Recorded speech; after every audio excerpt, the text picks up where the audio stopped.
Good morning, folks, and welcome to my talk about debugging USB Type-C power delivery.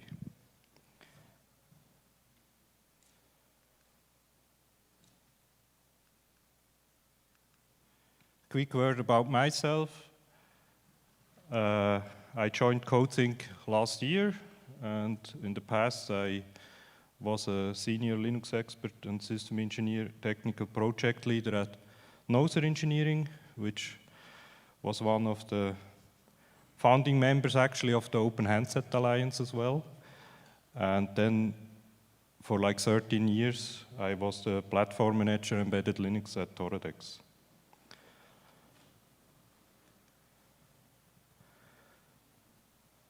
I will quickly introduce some concepts of USB power delivery, then I show some of the hardware and the software, and then I'm going to dive into the actual debugging topic. And at the end, I also plan to do some live demo. I also brought some hardware with me, and I will try to actually bring that thing up here. Okay, quick introduction into USB Type-C power delivery. Disclaimer, I'm not going to cover USB in general. You might have a look at my earlier talk I held in Prague about generic USB, Linux, debugging kind of topics. I'm also not going to go into any of the older USB powering standards. There were many attempts, and I only briefly touch on hardware stuff.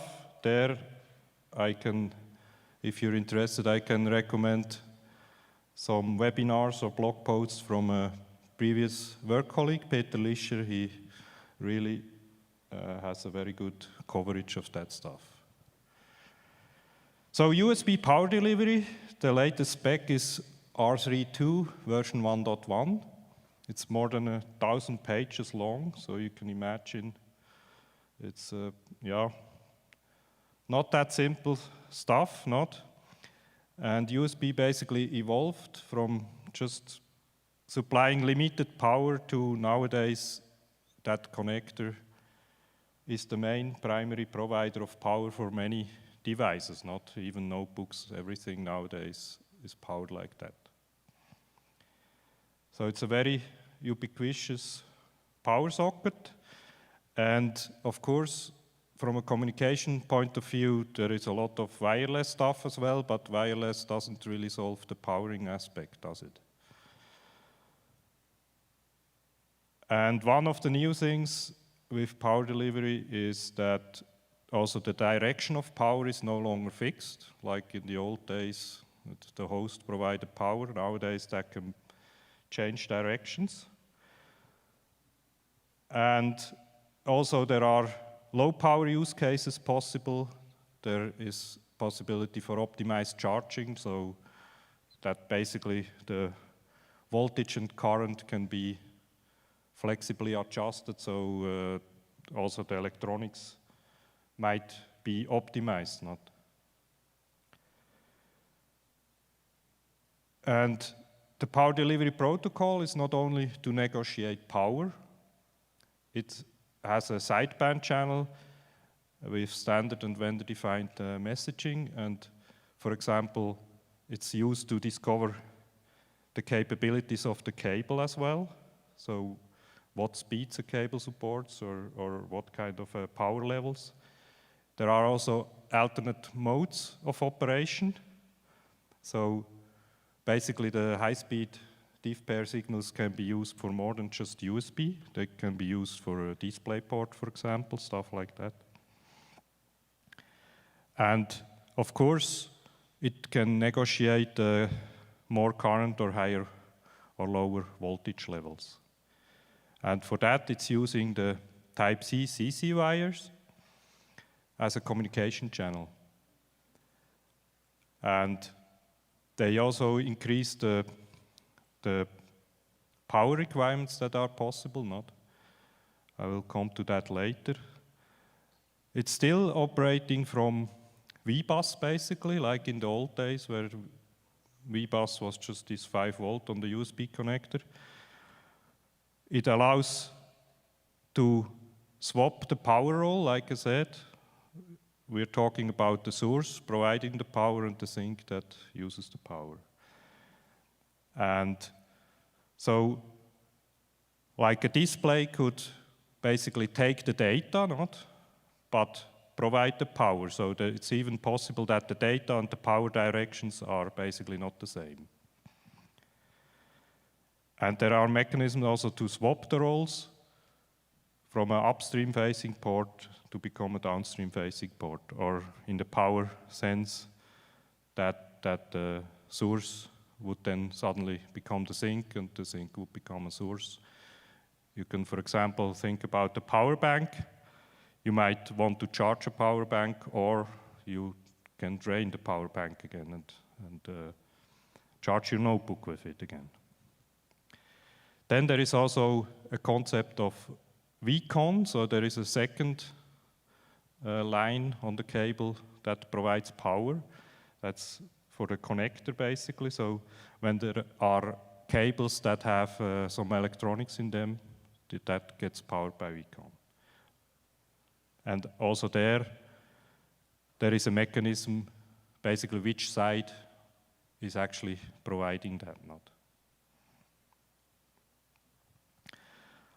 Like I said previously, so there is now, the standard power range is 100 watts, and there is also the latest spec, the extended power range, EPR, where you can actually draw up to 240 watts.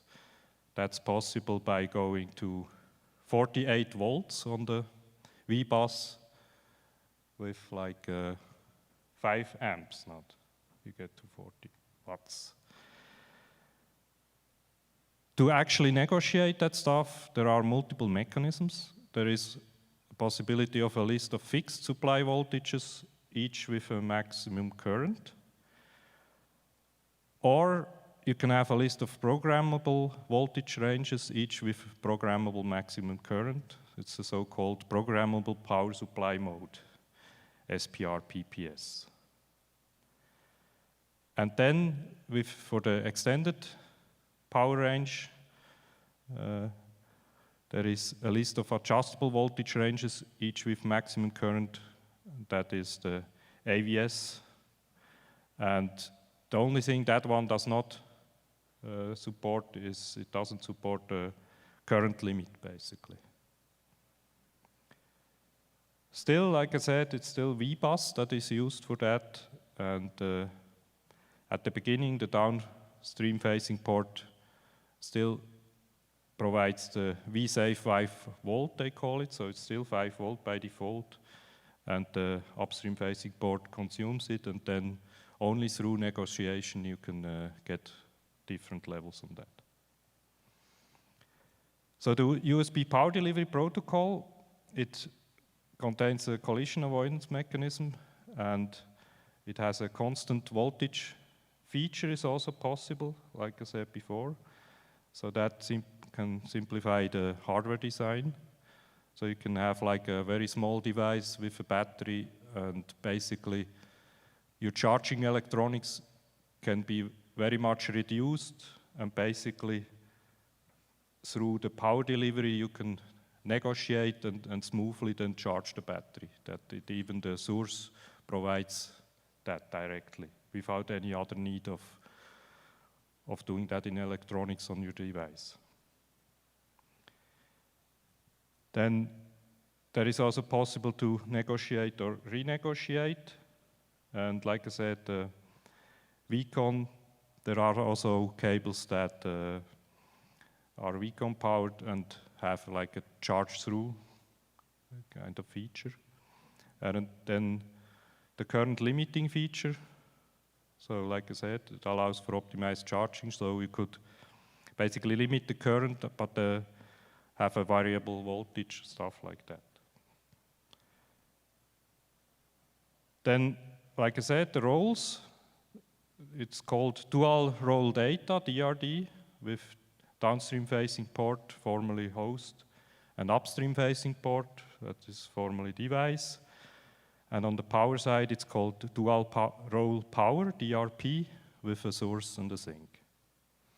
There is also a fast role swap feature, and of course some reset. If something goes wrong in the whole negotiation, it basically starts over.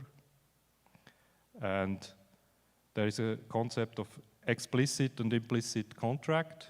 So, and also multi-drop, that the communication is basically shared. It's like a one-wire bus, not? And if the cable has some electronics in it, you can actually address the cable as well as the other side.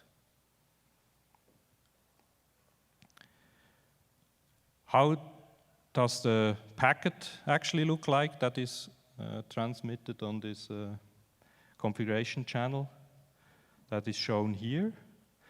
And with the start of packet, the SOP, there is an addressing scheme, like I said, so that you can actually either address the partner on the other side of the cable, or you can talk to either side of the block as well, of the cable with its blocks.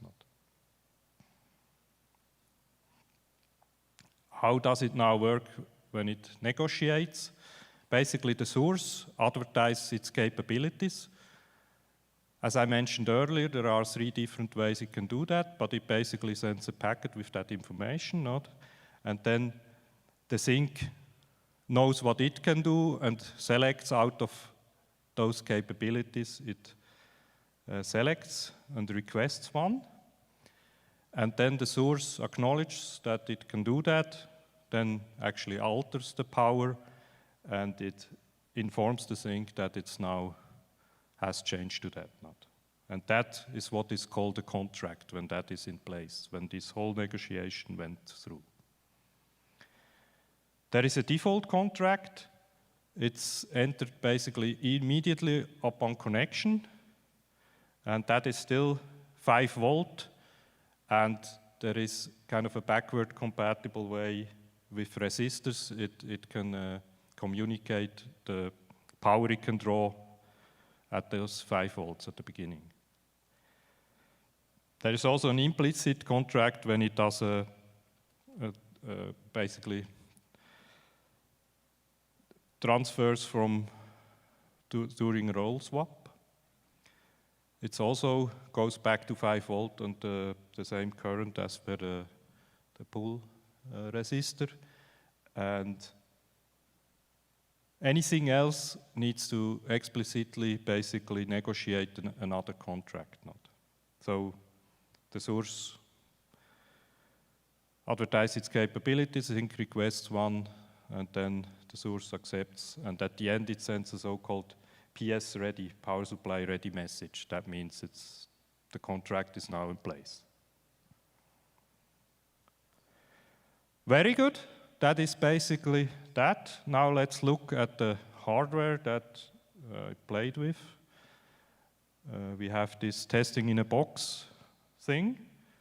I also have one board here that actually I can give around. You can have a look at that. That's basically this I/O board that is used in testing in a box. So it's a compact one-stop shop solution.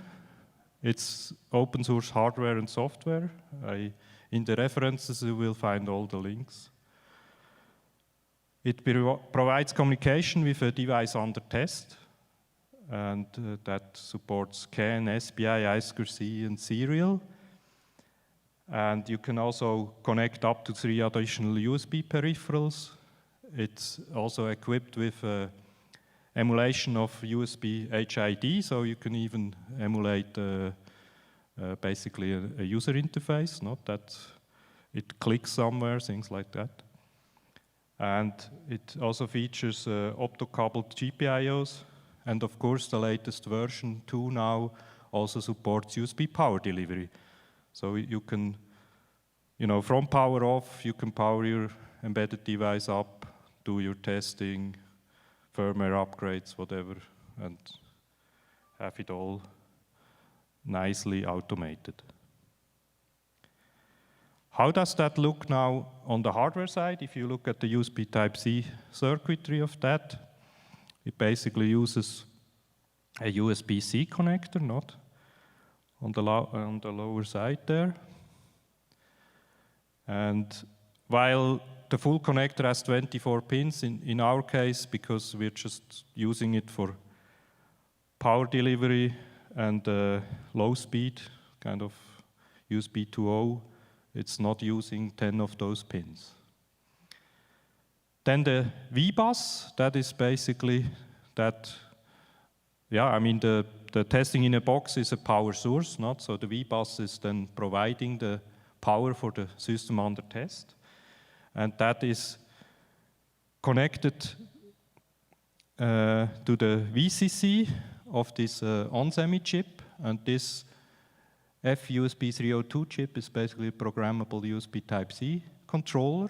So it integrates the whole logic to actually do power delivery. Not. It handles the CC1 and CC2. Remember, there are two because you can plug in the cable both ways. So that's how it finds out which way around it's connected. And that chip basically does all that for you, and you can in software ask it then, is the cable plugged in straight or is it plugged in reverse side and all this kind of stuff. And the way you do that by I2C. And on the testing in a box, we use an RP2040 microcontroller basically to control the whole thing. Okay, now if you think about it, so it will negotiate, so there must be some kind of electronics that can provide then the voltage that it actually asks for. That's the power circuitry. For that, we use an MPS MP4247 buck boost converter. That one also, so that is driven by a regular barrel, 24 volts. And from that, it will then generate the VCC that will be on the V-bus node. And also this chip is one can talk I2C to it, so you can basically programmatically tell it what kind of a voltage it should output. Then on the firmware side, the so-called tie-up I/O board firmware, it's the firmware that runs on the RP2040, and it's based on the Pico SDK, and it controls the whole tie-up operation. It's licensed under GNU GPL version 3+, and the USB power delivery part, it's actually based on an FUSB 302 Android driver. You find all that, like I said, in the references. It has links, and all the information is there if you're interested.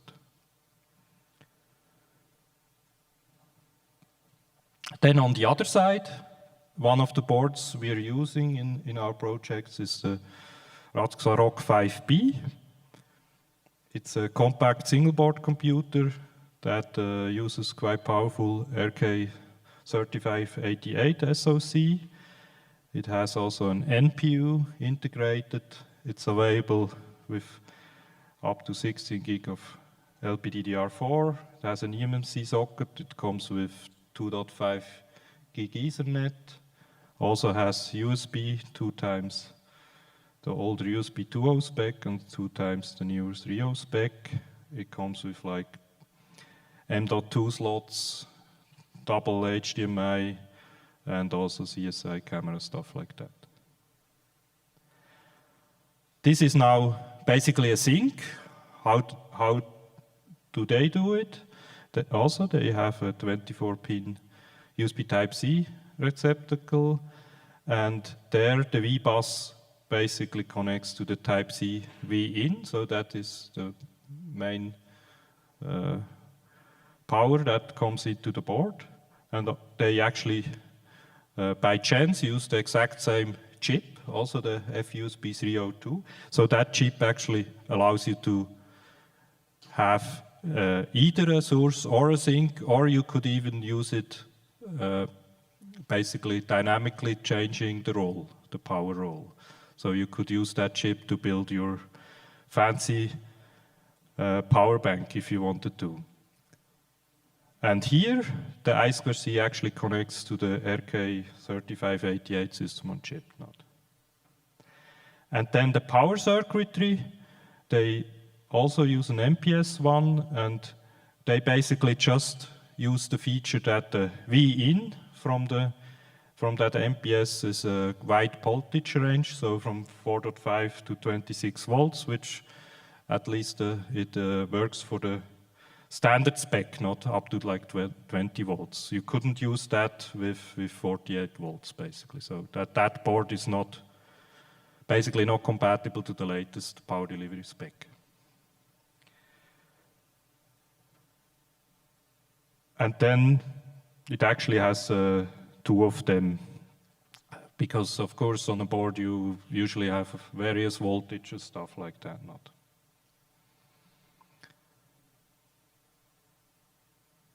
Now, how does the software on that board look like? There is like the U-boot side, and it actually 5 commits were merged 8 months ago. That is this TCPM, so the Type C power management, core framework, and then a driver for this FUSB, and then of course also to enable it in the operating system. So it does that by passing it through the device tree, and of course also the changes to the device tree, and then enabling the actual driver.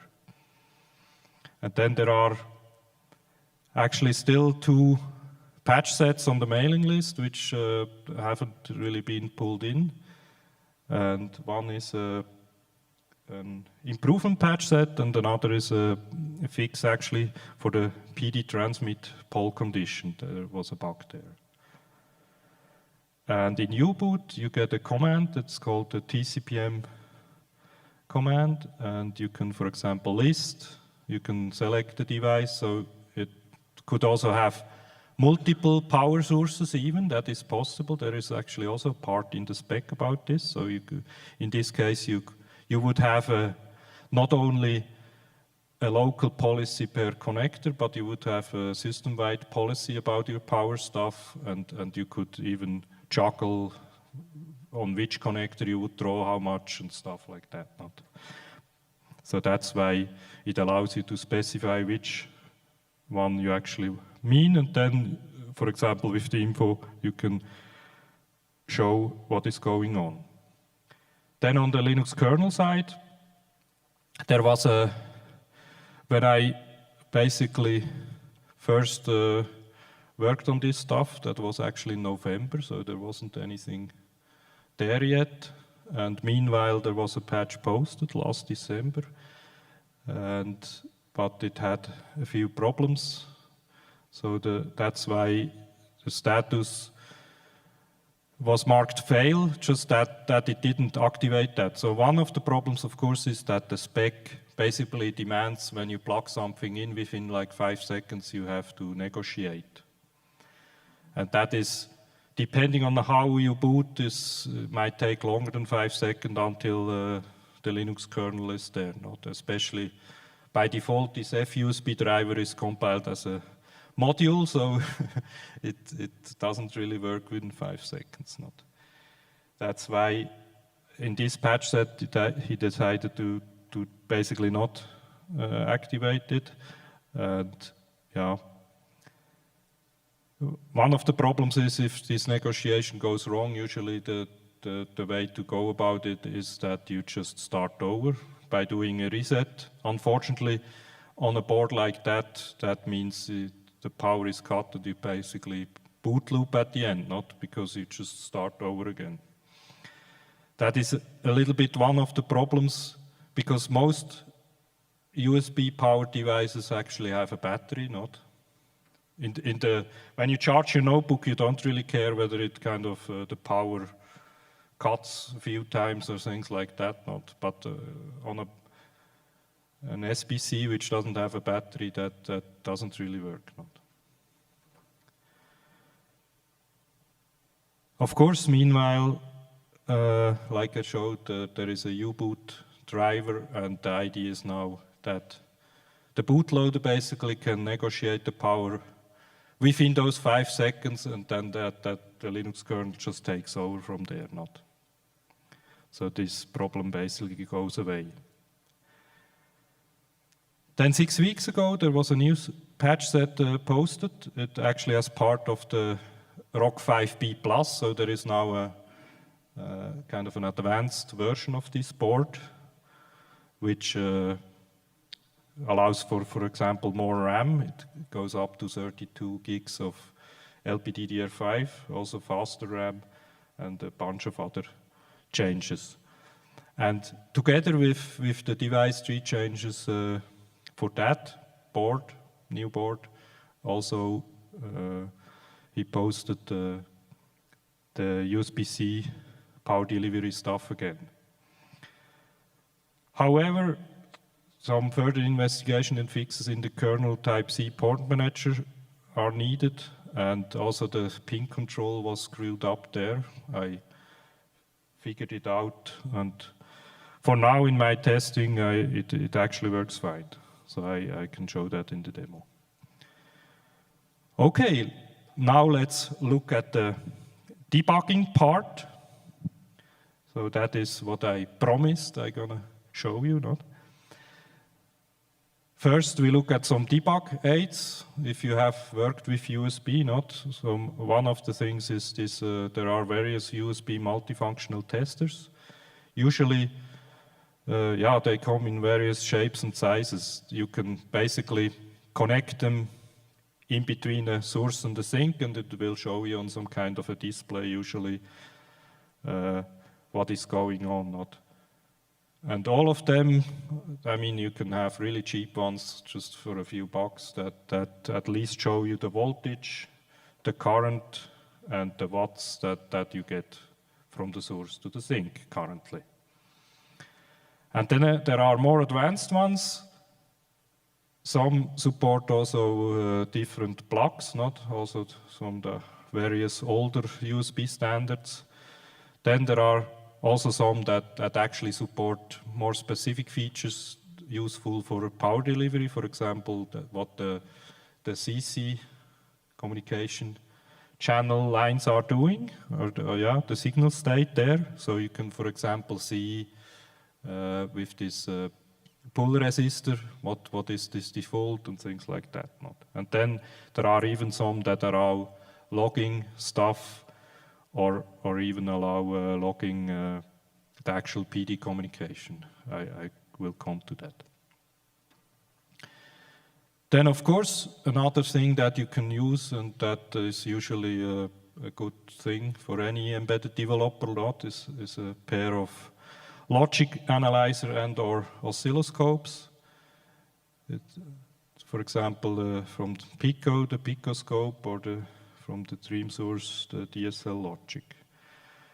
And you can use the pulse view from the open source SIGROC project, and that one actually comes even with a built-in PD decoder. So if you get traces from your board, you can actually decode it and see exactly what's going on. And that was pretty helpful when we now started to bring that up. Of course, you can imagine it didn't just work as usual. You have some kind of wrong assumption about these 1,000 pages of protocol description, not?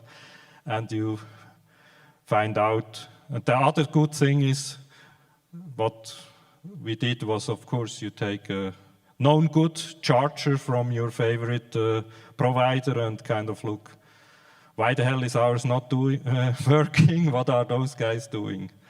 And things like that. And yeah, the advantage of using oscilloscope, of course, is that you can also relate to the analog signals. For example, the V-bus is an analog thing, not?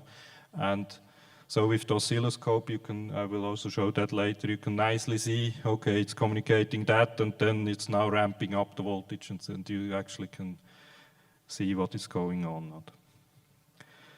The advantage of a logic analyzer would usually be that you have more channels, but in this case, it's actually you don't need more than 2 channels. Not the CC line and the V-bus is way enough.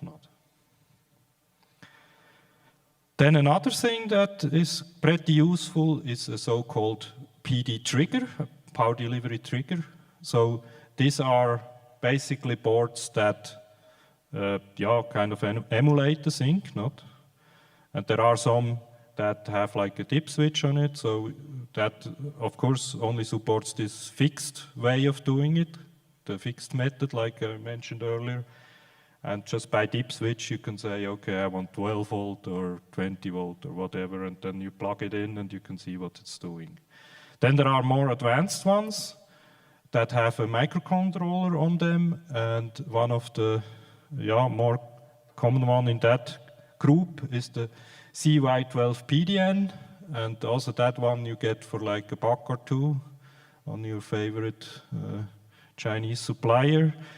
And it even has a UI. The UI is just a button and some multicolored LED, and there is actually open source firmware available. So some guys reverse engineered that, and you can now pretty much have it do whatever you like. So it's really nice for testing your PD source, like we're building here with the testing in a box.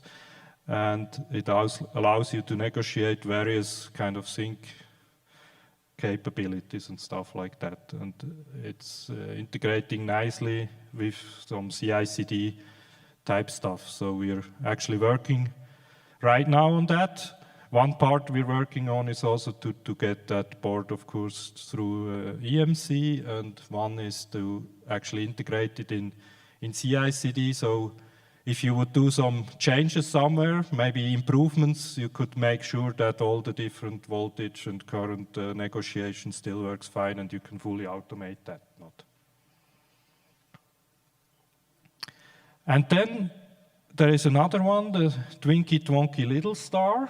The Chromium guys, they actually developed to test their Chrome devices. They developed a special, I mean, it's kind of a similar thing, It's a microcontroller, so you can see what's going on that communication channel. It also interfaces via USB, and they did the integration into SIG-ROCK, so you can use the same well-known open source tooling that you use daily. And unfortunately, original hardware is no longer available, but various people made clones, and there are some clones that are fully even firmware compatible, so you can use the original firmware, and others actually optimized the hardware or even added additional functionality. But then, of course, it's no more kind of firmware compatible, but the firmware is anyway open source. It always was, so you can just build your own firmware and have it there. I also have a link in the references. So if you building this kind of stuff, also a very helpful tool. Okay, let's have a look at some traces now. This is a logic analyzer trace, basically from a good working PD power supply, and it's when basically the tie-up is powering a notebook that demands 20 volts. So as you can see here, there is first the source is communicating its capabilities, and the sync sees that and says, okay, all is good. And then it requests one of the voltages from these capabilities and currents, and it gets acknowledged again. And then basically it will accept that, the source, and it will then change the voltage. Now, how does that look? If you look on the oscilloscope, that would look like that. Basically here there is this first few communications going on, and then it will ramp up the voltage, and it will say, okay, it's PS ready, so the power supply is now ready at that voltage. That's basically the whole thing at work, not? And now, how can we debug on the software side? Not that is on the testing in a box. It is this RP2040. It has a serial console, and it has the testing in a box board also has onboard FTDI that are used for for the various interfaces that you might want to interact with your system on test. But one channel of that is also used so that you can basically interact with the microcontroller. And it has like a primitive commands, and for example, you can there check what the status is of the FUSB chip. So in this case, it got a valid CRC check and stuff like that, and the VBus is okay. You can also, that's the other good thing, you could also use it more universally. We also have actually the output not only provided on USB-C, because you might have a board that is not ready for USB-C power yet, so it has also output via a barrel connector, so you could then switch it into a manual mode and actually just manually control the output voltage. So you could say, okay, whatever I have here, a 12-volt old school barrel board, and have it output is 12 volt. And another really useful feature is that you can actually look at the PD log, so you can actually look at what it's doing. It's like, first it's nothing attached, and it's waiting for attaching, and does the whole negotiation, and you can actually watch what messages it's communicating. Then on the U-boot side, by default, the TCPM is really quiet. It only reports issues. For example, that was with an older version which still had problems. Then it basically had we had some role mismatch, and that led to some, unrecognized messages. So the tie-up firmware wasn't really up to the thing yet, and that actually led to it rebooted again. That is basically the output from the boot ROM. And then, but if you're lucky and you have a good power supply and everything done right, you get to the U-boot command line, and you can actually do this command like I mentioned before. Then how could you debug the U-boot side if it's not working out for you? The easiest is you can add a debug in those source files. There are two files basically. There is one that is the TCPM framework, and another one is whatever power controller you use, the driver for that node. And that is basically how it looks when you enable either of those to output more stuff, and you can then also follow the whole communication on the PD side. Then on the Linux kernel side, there is also a sysfs interface where you can check the status of the TCM stuff. And if you have problems bringing it up, you can use, for example, debug to trace what exactly is going on. And that is the sysfs interface, which allows you to probe. Basically, you can check here what ranges it does and things like that. Okay, then we come to the live demo. Let's try that. I can move here to a terminal. Probably have to yank up the font a little bit. And then it should all be plugged in.